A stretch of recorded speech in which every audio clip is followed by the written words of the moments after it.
Shalom saudaraku yang dikasihi oleh Tuhan, berjumpa kembali dengan saya di channel ini. Terima kasih telah mendukung perkembangan channel ini dengan cara subscribe, memberikan like, sehingga video di channel ini direkomendasikan oleh YouTube untuk menjangkau banyak orang. Tentu juga teman-teman boleh memberikan komentar yang cerdas, sopan, yang berkaitan dengan video yang saya upload. Dan saya terus meminta kepada teman-teman untuk mendukung saya dengan cara men-share video dari channel ini ke berbagai media teman-teman, supaya banyak orang yang mengetahui informasi dan kebenaran melalui channel ini. Tuhan memberkati kita. Saudaraku yang dikasihi oleh Tuhan, adalah satu kebahagiaan ketika Tuhan Yesus memberikan kita kesempatan untuk memberi hak jawab kita kepada orang-orang yang menyalahpahami tentang keyakinan kita, kekristenan, terlebih agama yang baru lahir di abad ke-6 yang mengklaim bahwa Nabi Muhammad SAW ada di Alkitab. Sampai dikorek kemanapun itu tidak akan mungkin ada, hanya berhalusinasi. Saudaraku yang dikasihi oleh Tuhan, kali ini kita akan melihat juga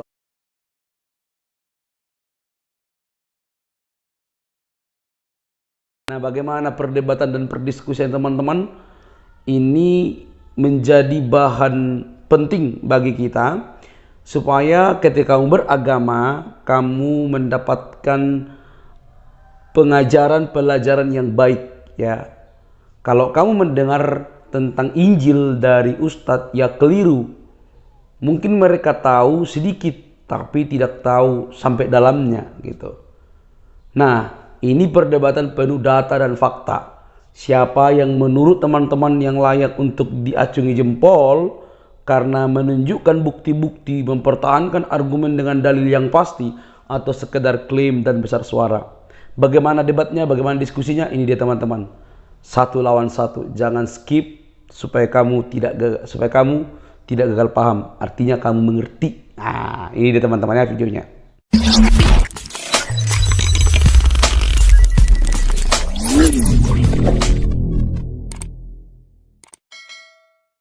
Selamat malam. Tuhan. Ya. Salam Pak Egi Sujono. Sujana. Sujana. Mohon maaf, karena saya terbiasa karena saya terbiasa bahasa Jawa, Pak. Jadinya tuh yang A saya ganti O begitu, Pak. Oke, baik. Saya mengamati dari video Bapak yang viral beberapa waktu lalu. Kalau saya rangkum dari pernyataan Bapak ini seperti memaksa bahwa orang harus mengikuti agama Islam lah ya Pak ya. Karena apa? Yang Bapak akui bahwa Tuhan yang Maha Esa itu hanya di dalam Islam. Dan di luar Islam tidak mengakui adanya ketuhanan yang Maha Esa. Nah, itu yang saya lihat Pak ya. Oke, tapi sebelum membahas ini semua Pak, saya kepengen bertanya dulu nih Pak. Surat Al-Kafirun di ayat pertama tuh, ya ayyuhal kafirun. Ini wahai orang-orang, katakanlah dalam kurungnya Muhammad ya, wahai orang-orang kafir. Nah, yang disebut orang kafir di sini siapa Pak? Konteksnya Pak? Ya di luar yang tidak mengakui Allah lah. Tidak mengakui Allah. Enggak, maksudnya dalam konteksnya ini ditujukan kepada orang Yahudi atau Nasrani atau orang Quraisy atau bagaimana Pak? Ya, everybody yang tidak beriman kepada Allah dan Rasulnya Muhammad. Oke, baik. Sebentar, saya bertanya begini. Sedang dalam Al-Quran itu telah membenarkan yang namanya Taurat dan Injil. Nah, artinya pemegang kitab Taurat adalah orang-orang Yahudi dan pemegang kitab Injil adalah orang-orang Nasrani. Apakah berkaitan dengan itu Pak? Sangat berkaitan, tetapi ingat bahwa Taurat itu Nabi Musa, Zabur itu Daud, Injil itu Isa. Baik, kami cukup tahu itu Pak. Ya, baik. Yang saya pertanyakan begini Pak, mohon maaf. Halo Ibu Fatimah. Halo Ibu Fatimah, sebentar. Bu, mohon maaf kalau bertanya. Begitu selesai bertanya, biarkan beliau menjawab dulu. Nanti setelah beliau terangkan sedikit, baru Ibu bisa berikan lagi bantahan balik atau argumentasi balik, supaya jangan tubrukan bahasanya, kita nggak dengar bagus jadinya Bu. Ya, mohon maaf Bu. Ya, supaya dialognya bagus gitu. Silakan Pak, dilanjutkan atau Ibu lanjut pertanyaannya. Ya, saya Silakan. lanjutkan. Ya, silakan Bu Fatimah. Ya. Nah, di dalam Quran itu contohnya ya di surat Al-Maidah 46, di Al-Maidah lagi 47 dan seterusnya, banyak sekali ayat bertaburan bahwa Taurat, Zabur dan Injil adalah kitab yang dibenarkan oleh Allah dalam versi sesembahannya Muslim. Kan begitu ya Pak ya. Nah, jadi pertanyaan saya, apakah yang disembah orang Yahudi dan Nasrani dan Islam ini berbeda Pak? Antara Yahudi dan Nasrani Dan Islam. ya iya dong, kategorinya kalau Islam kan kepada Allah dan Rasulnya, bersahadat asyhadu an la ilaha illallah wa asyhadu anna Muhammad Rasulullah. Itu komunitas Muslim. Yang tidak begitu tentu bukan Muslim gitu loh. Jadi kategori yang dimaksud Ibu itu kan sepertinya menggugat atau mengkritisi lah ya, bukan menggugat, mengkritisi kan Taurat, Zabur, Injil dan Al-Quran. Yang benar itu Al-Quran itu kumpulan kitab yang berisi ada Taurat, ada Zabur, ada Injil. Sebagai contoh tadi Al-Maidah 72, 73, 116, 117 itu Injil. Itu Injil yang dikodifikasi ke dalam Quran. Mengapa demikian? Karena di situ Allah berfirman kepada Isa, putra Maryam. Allah berfirman. Nah, kalau Allah berfirman kepada Isa, itu Injil. Nah, kenapa ini diberitahu kepada Muhammad? Ingat, jarak hidup Muhammad dengan Isa kurang lebih 600 tahun. Dan juga jangan lupa, Isa dengan Muhammad ini sepupuan, lain bapak, tapi dia uyutnya itu sampai kepada Ibrahim. Isa dari turunannya Ishak, Muhammad dari turunannya Ismail. Ismail sama Ishak adik kakak, tapi beda ibu. Ini sejarah, jadi satu semuanya dalam itulah Al-Quran di dalam penjelasannya. Nah, jadi dengan pengertian ini, bayangkan dulu sebentar Bu, 600 tahun lebih jaraknya itu, kok bisa ada dokumentasi atau istilahnya berkas-berkas atau wahyu kalau untuk kita sampai kepada Muhammad, kalau bukan satu kemukjizatan dan kemutlakan absolutnya dari Allah. Karena ini melampaui dimensi ruang dan waktu yang secara pikiran sederhana nggak mungkin kalau bukan wahyu.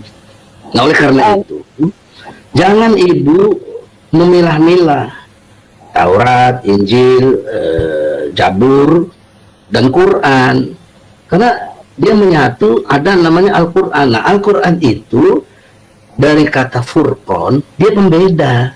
Maka itulah saya tadi berani mendefinisikan, berpikir itu apa yang mampu membedakan yang beda. Karena dengan pakai Quran kalian jadi, kita semua tahu ada pembeda, ada halal haram. Itu logikanya. Jelas? Begini, kitab Taurat itu masih ada dan dipegang oleh orang Yahudi sampai sekarang, Pak. Nah, kalimat dan di dalamnya yang terdaftar di dalam kitab Taurat maupun kitab para nabi itu memberikan penjelasan ya tentang juru selamat, tentang pribadi Tuhan yang menyatakan diri dan menyatakan nama dan berjanji untuk menyatakan namanya dan lain sebagainya. Apakah di dalam Quran juga mengakui itu, Pak? Mengakui, ya ada. Jelas. Gimana Pak suratnya? Seperti contoh, saya berikan ayat dari kitab Taurat dulu ya Pak ya. Surat Al-Baqarah dari ayat 200. Kapan Allah menyatakan diri, Pak? Hah? Kapan Allah menyatakan diri? Menyatakan diri apa? Kamu kan nanya. Makanya saya bilang maksudnya gini Pak, dengarkan dulu pertanyaan seperti saya. tadi Dr. Jos bilang, kalau saya lagi jelasin Ibu jangan ngomong. Sudah Pak. Jangan potong-potong dulu. Anda salah paham menjawab pertanyaan saya. Anda salah paham, makanya saya akan berikan penjelasan lagi. Saya ulang lagi pertanyaan saya. Kalau Ibu yang salah menjelaskannya. Nggak mungkin saya salah paham kalau Ibu nggak salah. Saya Pak, begini, saya akan berikan ayatnya Pak. Ya, Di Ulangan 6 ayat 2 mengatakan akulah Tuhan. Kalau dalam bahasa Ibrani ya, itu dituliskan sebagai Adonai. Ya, akulah Tuhan yang menampakkan kepada Abraham, Ishak dan Yakub. Tetapi tentang namaku Tuhan, ya, aku belum menyatakannya. Nah, dia telah berjanji untuk menyatakan namanya. Itu yang pertama. Lalu yang kedua, di Yesaya 48 ayat 12 mengatakan, akulah Tuhan, aku yang tetap sama, aku yang terdahulu, dan aku juga yang terkemudian. Nah, artinya berbicara terkemudian, berbicara tentang menyatakan dirinya, membicarakan tentang menyatakan namanya, ketika ada masa di dalam perjanjian baru. Apakah di dalam Quran juga mengakui bahwa dia datang sebagai yang terkemudian, Pak? Surat Toha, ya, Quran, ayat 14. Innani anallah. Kan tadi di dalam penjelasan Ibu belum disebut namanya.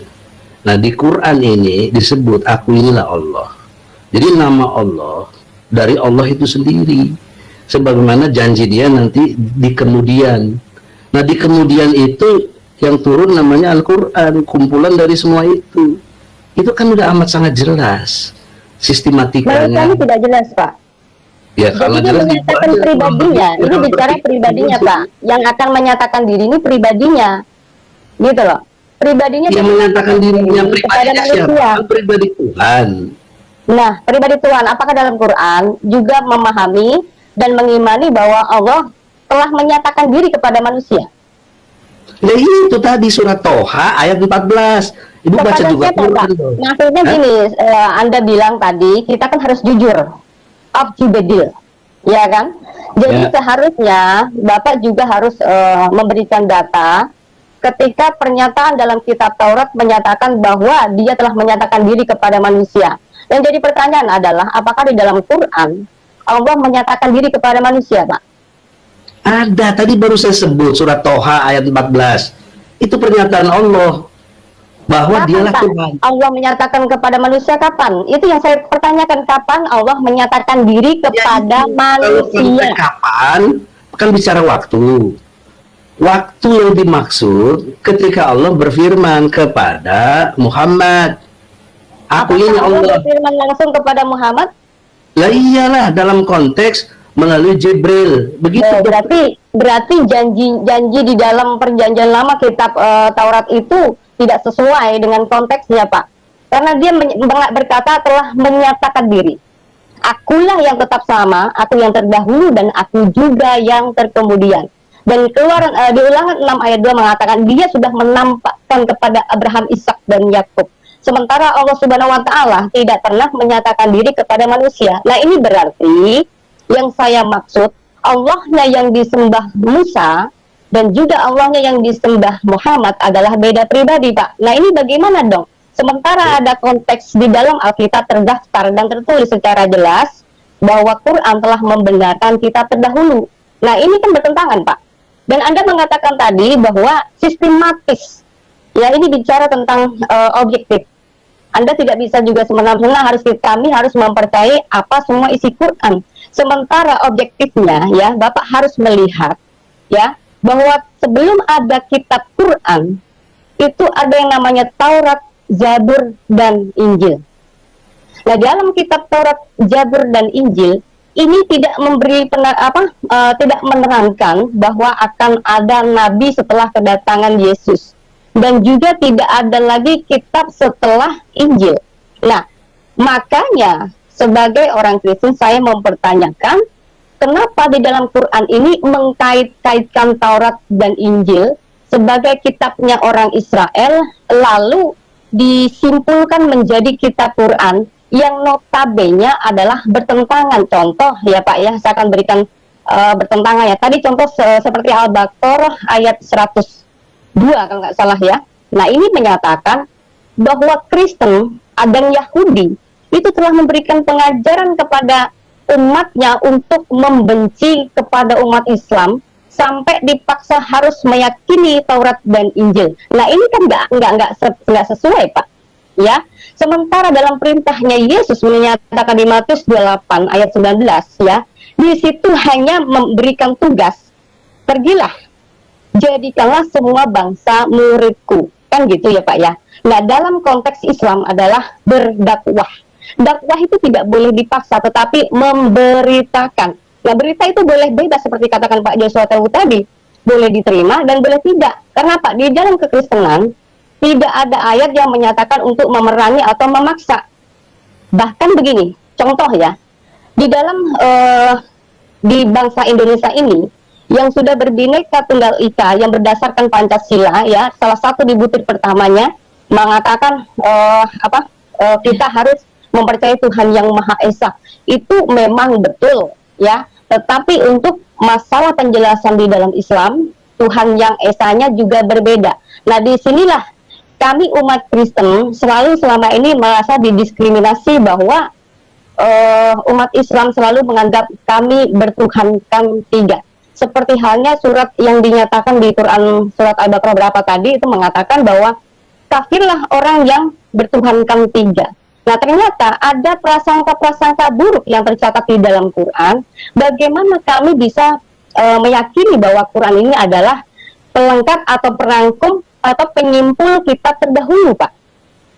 Karena di Matius 5 ayat 17, Yesus sudah berkata begini, "Aku datang bukan untuk meniadakan hukum Taurat, tetapi aku datang untuk menggenapinya." Saya ulang lagi, aku datang bukan untuk meniadakan hukum Taurat dan juga kitab para nabi, tetapi aku datang untuk menggenapinya. Artinya, dalam kedatangan Yesus, dia sudah menggenapi semuanya yang tertulis. Nah, yang dipertanyakan, jadi persoalan dan polemik agama sampai sejarah berabad-abad sampai sekarang, Quran selalu mengkafir-kafirkan kami orang Kristen, sementara di dalam Quran sendiri itu telah membenarkan kitabnya orang Kristen dan kitab Yahudi. Nah ini Pak, kalau Bapak mau bicara tentang sistematis, kronologis, sejarah dan sebagaimana, kita selusuri dari sini dulu Pak.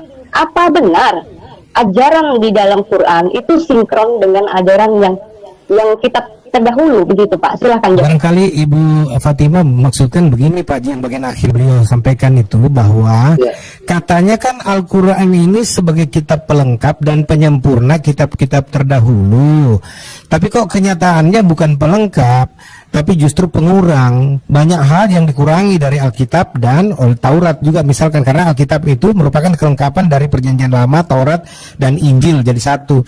Terus kenyataan lain Pak Haji bahwa ternyata Al-Quran ini bukan penyempurna tapi justru menghancurkan ajaran-ajaran indah, ajaran-ajaran kemanusiaan dengan menampilkan ajaran-ajaran yang bertentangan menurut penafsiran banyak orang Pak dengan kaidah-kaidah kemanusiaan, misalkan ajaran-ajaran kemanusiaan, dan memaksakan ajaran untuk harus diterima dengan berbagai macam cara. Buahnya ini kadang-kala orang lihat Pak Haji, nanti bisa diklarifikasi bahwa buah yang dimunculkan adalah oleh Islam kebanyakan, mungkin ini orang juga, mungkin ini aja oknum, tapi yang kita rasakan bukan lagi rahmatan lil alaminnya, tetapi justru bertolak belakang dari situ, intoleransi dan seterusnya, kekejaman yang dimunculkan, pemaksaan dan seterusnya. Ini bagaimana menjelaskan itu? Kira-kira begitu Bu Fatimah? Iya, siap. Dan saya juga ingin memberikan bukti kepada Pak Egi bahwa Tuhan yang kami sembah adalah Tuhan yang Esa juga Pak. Ada ayatnya Pak, bukan tidak ada ya. Di Ulangan 6 ayat 4, kalau di bahasa Ibrani-nya itu Shema Yisrael Adonai Elohenu, ya, Adonai Echad, ya. Nah ini artinya dia juga bicara tentang Tuhan yang satu, ya, Tuhan yang Esa, ya. Lalu diperjelas lagi oleh Yesus di Markus 12 ayat 29, Tuhan Allah kita, Tuhan itu Esa, ya. Jangan dikira Pak, kami Kristen tidak menyembah Tuhan yang Esa. Yang jadi permasalahannya adalah yang tadi dikatakan Pak Joshua, perspektif atau pemahaman di dalam Islam itu tidak boleh dipaksakan untuk kami harus mengikuti konsepnya orang Islam. Karena apa? Justru yang tadi saya bilang, mohon maaf dengan bahasa kasar sedikit ya, Islam harus tahu diri. Karena apa? Kitab terdahulu itu adalah kitab yang sudah menjelaskan tentang keesaan Tuhan. Ya, kalau Bapak tadi mengatakan, loh, jangan salahkan kami umat Islam, jangan salahkan saya.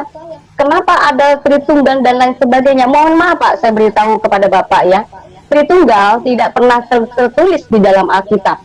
Ya, bicara tentang tauhid pun tidak ada tertulis di dalam Al-Quran. Ya, Quran hanya mempercayai Tuhan yang Esa, Tuhan yang Ahad.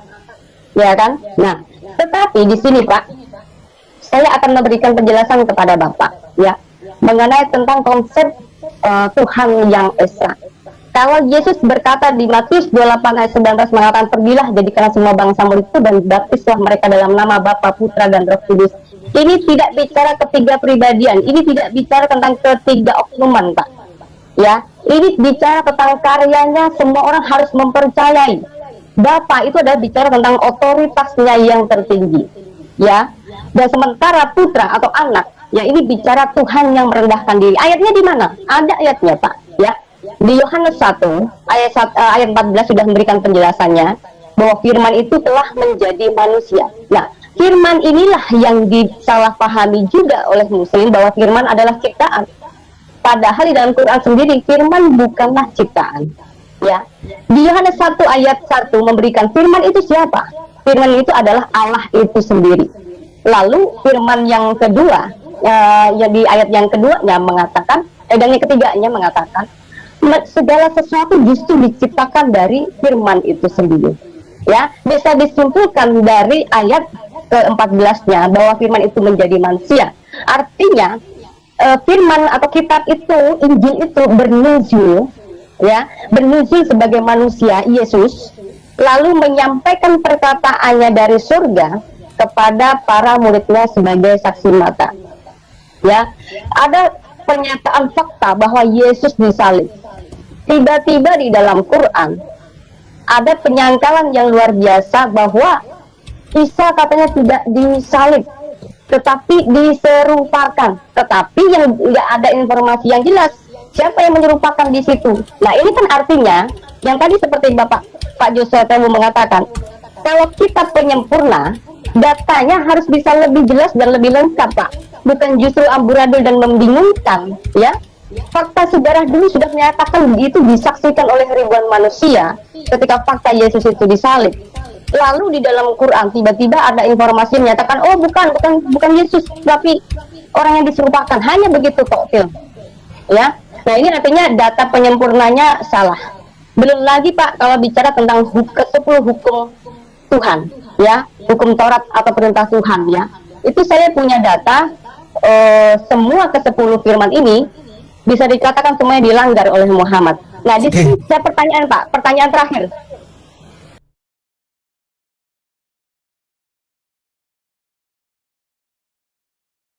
Jadi apa yang disampaikan oleh apologetik Kristen ini merupakan bagian untuk meluruskan cara berpikir kalian yang menyalahpahami tentang Yesus Kristus, Alkitab, dan Injil tentang Kekristenan secara keseluruhan. Nah, melalui ini teman-teman saya mengingatkan kita untuk terus bertumbuh dalam iman, dalam pengharapan, dan dalam juga wawasan. Supaya ketika orang Muslim yang kelihatannya pintar, menguasai sedikit bahasa Yunani, Ibrani sudah langsung berkoar-koar, kita bisa melihat dan membaca. Tidak usah bahasa Ibrani dan bahasa Yunaninya kalau memang nggak mampu. Tapi kalau kita teliti firman Tuhan by konteks, melalui konteks, maka kita akan paham tujuan firman Tuhan itu. Misalnya salah contoh ketika umat Muslim berkata bahwa Nabi Muhammad SAW dinubuatkan dalam kitab Injil, namanya dari dalam, dan mereka mengutip Yohanes 17, ya. Kalau kita baca secara keseluruhan tidak ada sedikit pun data itu berbicara tentang Nabi Muhammad. Jadi mereka ini selalu berhalusinasi bahwa Nabi Muhammad ada di kitab suci kita, orang Kristen. Artinya kalaupun kamu tidak mengerti bahasa Ibraninya karena mungkin kemampuan yang sulit menangkap atau mempelajarinya, kamu tinggal baca dan lihat konteksnya apa yang dibaca di dalam terjemahan bahasa Indonesia sehari-hari, itu sudah cukup membantah argumen-argumen keliru dari umat Muslim yang mengklaim bahwa ada Nabi Muhammad SAW dibuatkan dalam Alkitab. Yang ada adalah klaim semata. Nah, semoga kita dicerdaskan teman-teman, semoga kita dikuatkan, diteguhkan, semakin akrab dan semakin kuat dalam keimanan kita kepada Yesus Kristus. Karena Yesus Kristus mengasihimu dan saya. Sampai di sini video saya. Jangan lupa tekan tombol subscribe-nya, like, komen, dan share. Sampai ketemu di video selanjutnya. Bye-bye.